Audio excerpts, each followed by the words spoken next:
Good morning friends, to the point with Abhishek Mishra YouTube channel में मैं आप सभी का हार्दिक अभिनंदन करता हूं। जैसा कि दरोगा मेंस, एनटीपीसी का मेंस और बीपीएससी का पीटी होने वाला है, इसी संदर्भ में साइंस को लेकर मैं आज पहला वीडियो लेकर आपके समक्ष आया हूं। मुझे पूर्ण विश्वास है आपको बहुत ही अच्छा लगेगा और आप चैनल पे नए हैं तो लाइक, शेयर और सब्सक्राइब ज़रूर करें। तो शुरू करते हैं बिना देरी के। पहला क्वेश्चन से, जीव विज्ञान के जनक किसे कहा जाता है?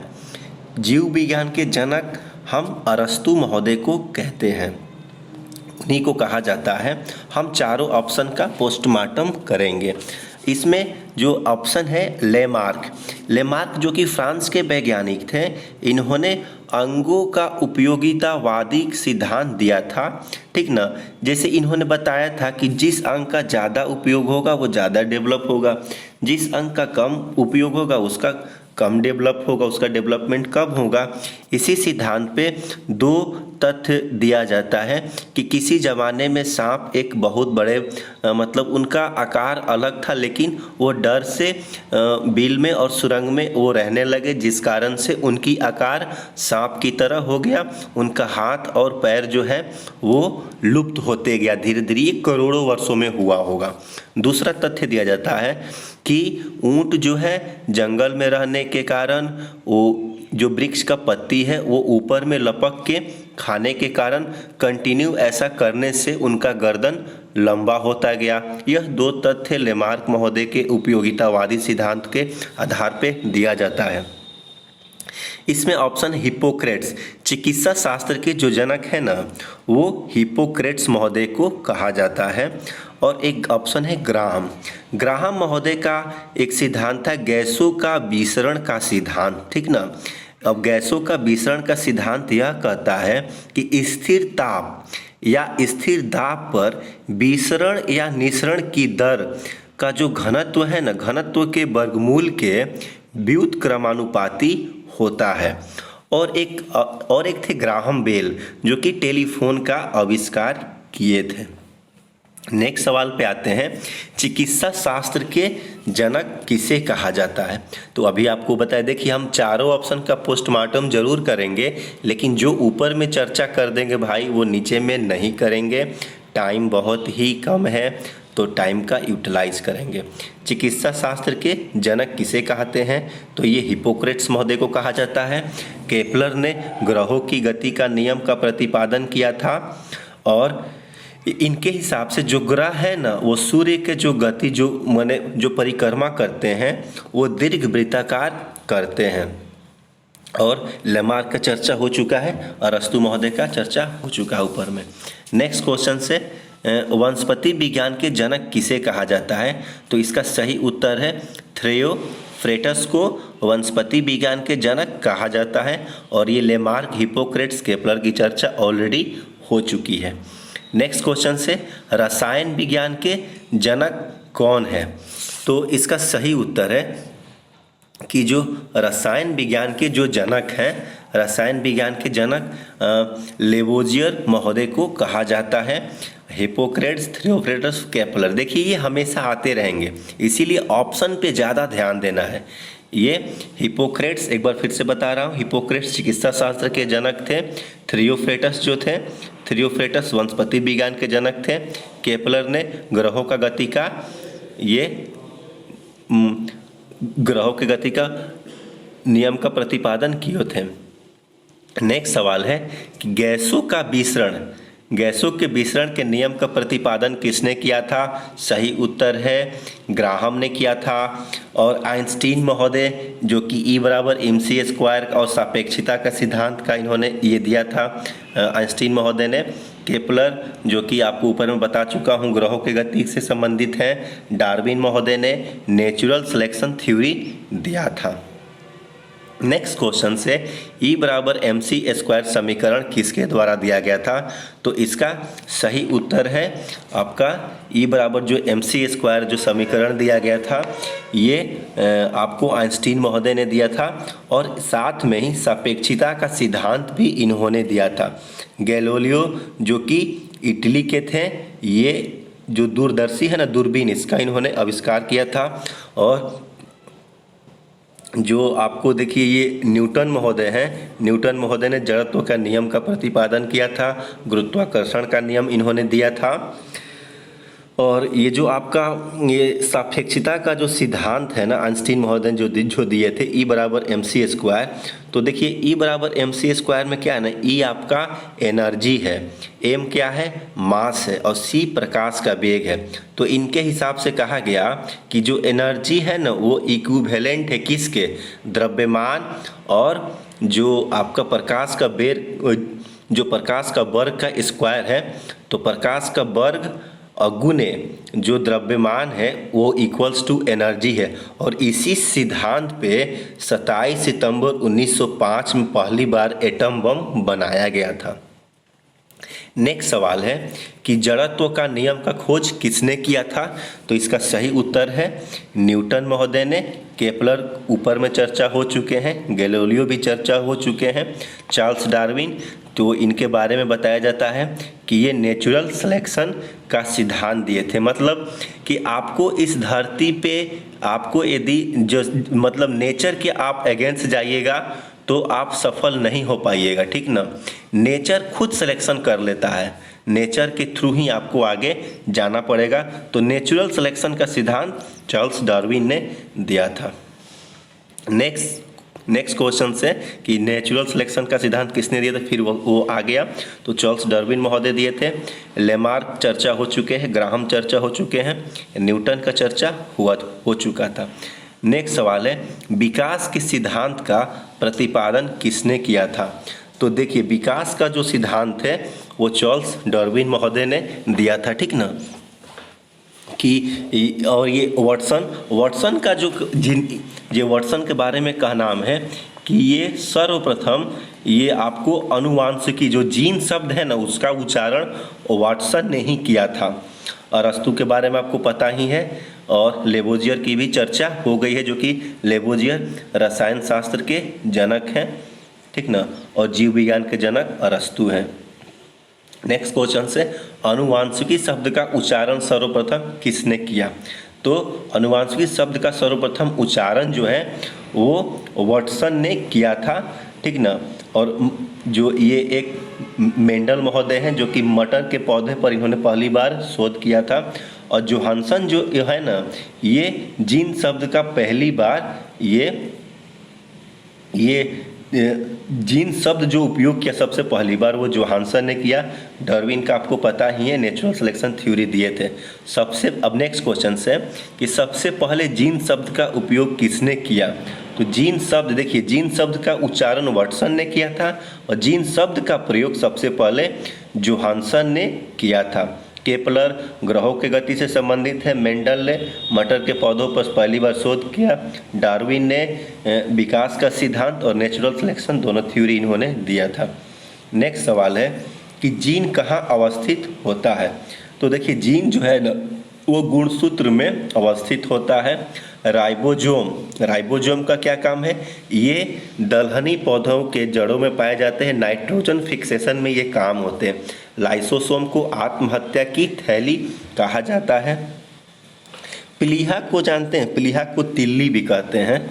और ये आरबीसी का कब्रगाह है, ठीक ना, इसको आरबीसी का कब्रगाह भी कहा जाता है। और प्लीहा का एक क्वालिटी यह है कि जब बच्चा भ्रूण अवस्था में होता है ना तो उसमें जो ब्लड का निर्माण होता है ना वो तिल्ली में ही होता है, ठीक ना, चूँकि उसमें बोन मैरो तो होता नहीं है। जब जैसे बड़ा होता है तो फिर ब्लड का निर्माण बोन मैरो में होने लगता है। नेक्स्ट क्वेश्चन से खून का रंग लाल किसके कारण होता है। तो खून का जो रंग लाल होता है ना वो हीमोग्लोबिन के कारण होता है, ठीक ना। ऑक्सीजन की खोज जी प्रिस्टले ने किया था। हिपेरिन देखिए, शरीर के बाहर जब ब्लड मतलब हाथ करता है तो जैसे वो निकलता है तो क्लोटिंग करके विटामिन के की वहाँ पे आवश्यकता पड़ती है। लेकिन जो शरीर के अंदर में ब्लड है वो नहीं जमता है, क्यों, क्योंकि हिपेरिन पाया जाता है। हिपेरिन रसायन के कारण शरीर के अंदर में ब्लड जमता नहीं है। नेक्स्ट सवाल है हीमोग्लोबिन किसका यौगिक है।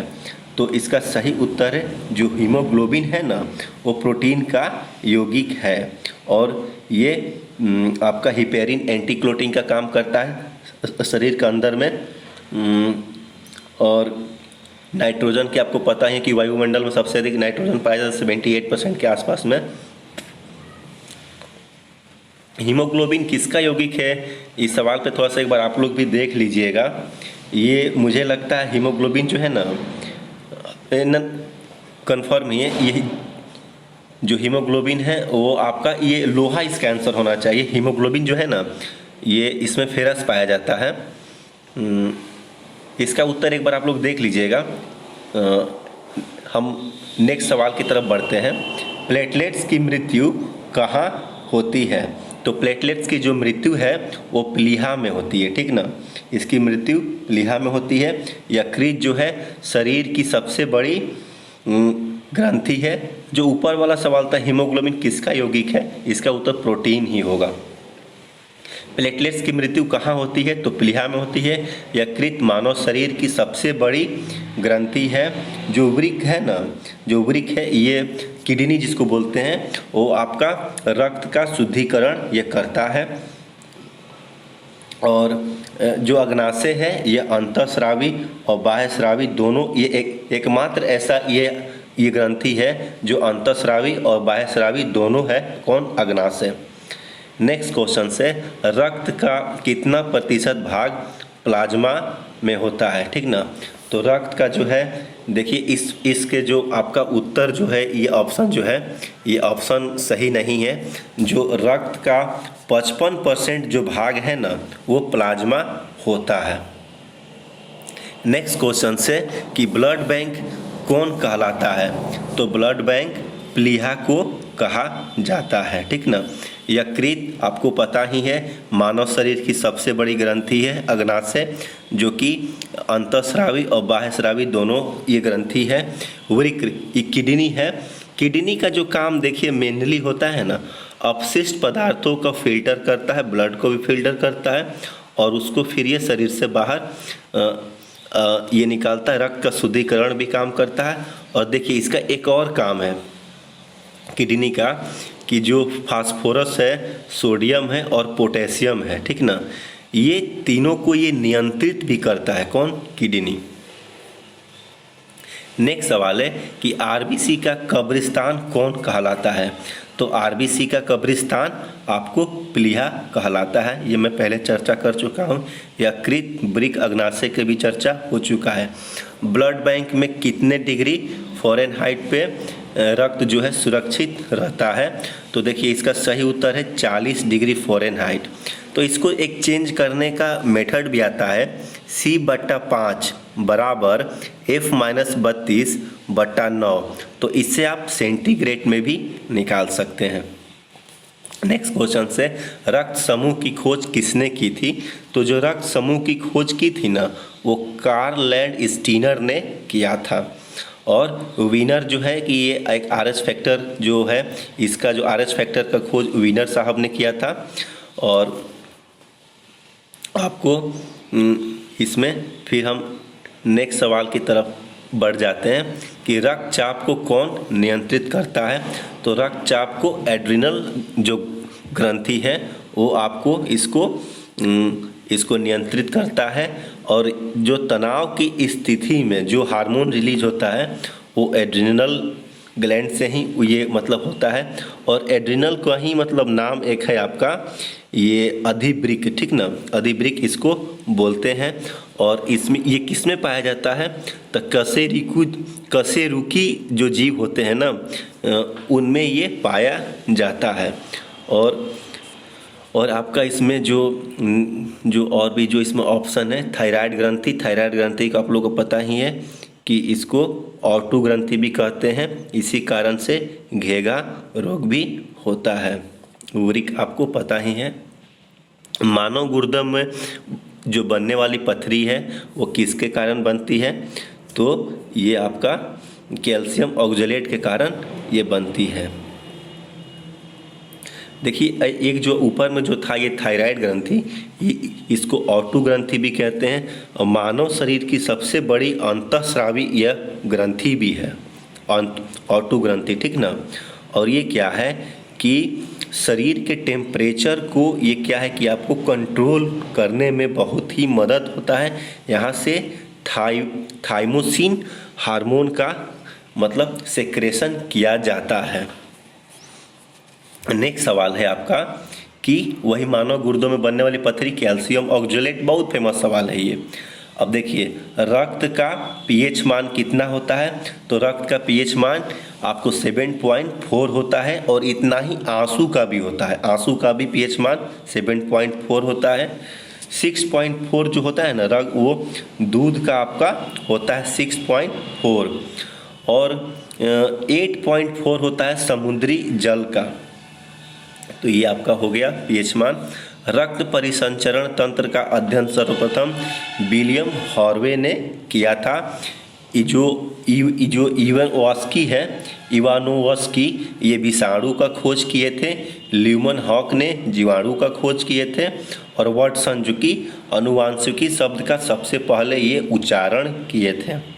पीत क्या है, तो पीत जो है ना आपको पीले रंग का एक क्षारीय द्रव है जो कि लीवर द्वारा इसका सेक्रेशन किया जाता है और गॉल ब्लैडर होता है ना उसमें यह स्टोरेज होता है। नेक्स्ट सवाल है कि यकृत में भविष्य के लिए कौन सा विटामिन सुरक्षित रहता है, तो विटामिन ए जो है आपको भविष्य के लिए सुरक्षित जो रहता है यकृत में वो विटामिन ए होता है।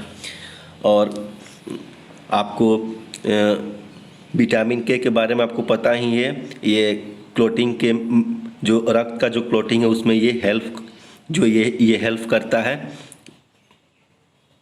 और नेक्स्ट आपका सवाल है कि विषाणु की खोज किसने की थी, तो इसका सही उत्तर है इवानोवस्की ने इसकी खोज की थी। ल्यूमन हॉक जीवाणु को हार्वे महोदय ने तो रक्त परिसंचरण तंत्र और लॉर्ड कॉन्स्टेनर ने ये रक्त समूह का जो आपका खोज इन्होंने ये किया था। और अब नेक्स्ट सवाल की तरफ हम लोग बढ़ते हैं। रक्त समूह का खोज जो था वो लैंडस्टीनर महोदय ने किया था। जीवाणु की खोज किसने की थी, तो ल्यूमन हॉक ने।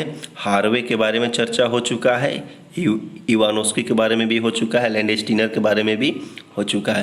प्रकाश वर्ष किसका मात्रक है, तो ये दूरी का मात्रक है। दूरी मापने की सबसे बड़ी इकाई क्या है, तो ये आपका पारसेक है, ठीक ना। मास्टर ग्रंथि कौन कहलाती है, तो देखिए मास्टर ग्रंथि जो है ये आपको मास्टर ग्रंथि या आपको पिट्यूटरी ग्लैंड को हम कहते हैं, ठीक ना। थायराइड ग्रंथि को ऑटू ग्रंथि भी कहते हैं, जिसे घेंघा रोग ये इसके कारण से घेंघा रोग भी उत्पन्न होता है। और ये सबसे बड़ी ऑटू ग्रंथि सबसे बड़ी अंतःस्रावी ग्रंथि है। एड्रिनल के बारे में हम लोग पहले ही चर्चा हो चुके हैं कि तनाव की स्थिति में ये स्रावित होता है यहाँ से हार्मोन एड्रिनल ग्लैंड से। नेक्स्ट क्वेश्चन से कि ये इनमें से कौन सा वंशानुगत रोग है, तो वर्णांधता हीमोफीलिया ये दोनों है। वर्णांधता जो है आँख से रिलेटेड, हीमोफीलिया में पैर वगैरह फूल जाता है, ये दोनों आपका वंशानुगत बीमारी है। प्रोटीन का पाचन कहाँ होता है, सवाल में थोड़ा सा मिस्टेक है। प्रोटीन का अंततः पाचन कहाँ होता है, तो इसका देना चाहिए इसका उत्तर छोटी आंत में। छोटी आंत में तो पूरा जो भोजन है सब चीज़ का पाचन छोटी आंत में ही हो जाता है। जो लीवर है आपका, ये आपको पता ही है मानव शरीर की सबसे बड़ी ये ग्रंथि है। अग्नाशय दोनों ग्रंथि है, ये अंतःस्रावी भी और बाह्य स्रावी भी यह आपको ग्रंथि है।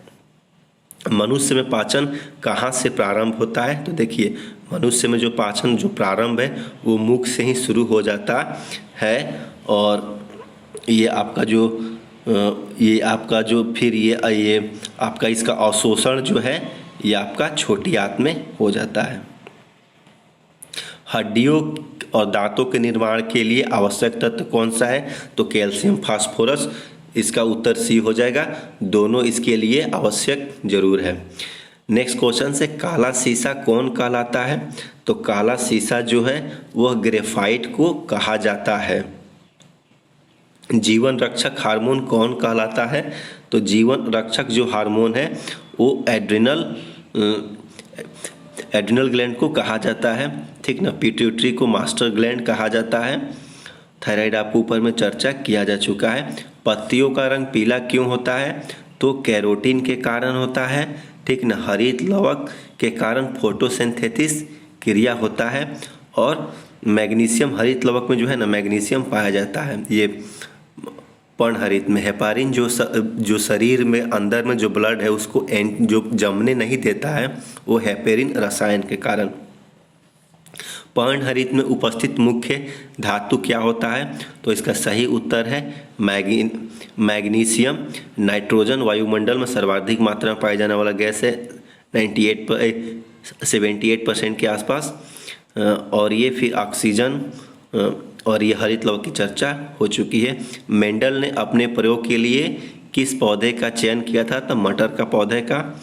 नेक्स्ट क्वेश्चन से पौधे का मुख्य प्रकाश संश्लेषी अंग कौन सा है? तो इसका सही उत्तर है पत्ती, ठीक ना। पत्ती के द्वारा ही प्रकाश संश्लेषण में की शुरुआत होती है। शरीर में अमीनो अम्ल की संख्या कितनी होती है? तो इसका सही उत्तर 20 है। और नेक्स्ट क्वेश्चन से हवा में ध्वनि का वेग कितना होता है? तो 332 मीटर सेकेंड होता है। अब नेक्स्ट ये लास्ट क्वेश्चन से कि कवकों का अध्ययन क्या कहलाता है? बहुत ही वेरी इंपॉर्टेंट सवाल है, हमेशा पूछता है। तो इसका सही उत्तर है माइकोलॉजी। शैवालों का अध्ययन किसे कहते हैं? तो इसका उत्तर हो जाता है ऑप्शन बी फाइकोलॉजी। और सेरोलॉजी जो होता है ना वो सेरम और ब्लड फ्लूइड्स का अध्ययन को सेरोलॉजी कहा जाता है। तो दोस्तों ये आज का सेट 1 कंप्लीट हुआ। टाइम की कमी रहता है, जैसे मेरे पास टाइम रहेगा फिर सेट 2 लेके आऊँगा। विश्वास कीजिए, आप इसका अध्ययन कीजिए, आपको इससे बहुत बेनिफिट होगा। Thank you friends, bye. Channel को आप लाइक शेयर और सब्सक्राइब जरूर करें।